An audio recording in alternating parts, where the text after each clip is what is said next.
Iran Israel तनाज़े ने पूरी दुनिया को हिलाकर रख दिया है। कुछ ममालिक इजराइल की हिमायत कर रहे हैं तो कुछ मुल्कों ने वाज़े तौर पर ईरान के मौक़िफ़ को दुरुस्त करार दिया है।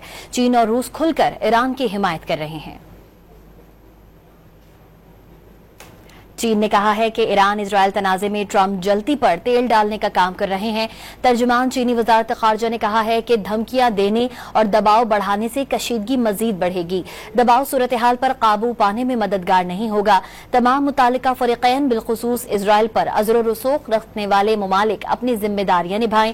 रूसी वज़ारत ख़ारजा ने कहा कि तेहरान जौहरी प्रोग्राम तनाज़ा सिर्फ सिफारतकारी से हल किया जा सकता है। ईरान ने जौहरी अदम फैलाव के मुआहदे की पासदारी की। रूस ने ईरान की पुरअमन जौहरी तंसीबात पर मुसलसल इजरायली हमलों को गैर कानूनी करार दिया।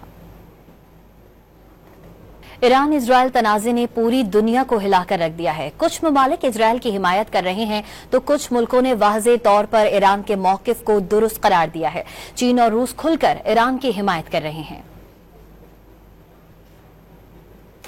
चीन ने कहा है कि ईरान इजराइल तनाज़े में ट्रंप जलती पर तेल डालने का काम कर रहे हैं।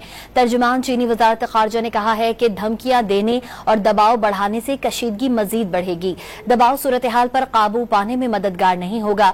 तमाम मुतालिका फ़रीक़ैन बिलख़ुसूस इजराइल पर अज़र व रसूख़ रखने वाले ममालिक अपनी जिम्मेदारियां निभाएं।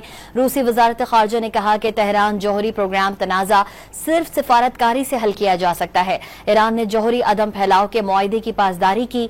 रूस ने ईरान की पुरअमन जौहरी तंसीबात पर मुसलसल इजरायली हमलों को गैर कानूनी करार दिया।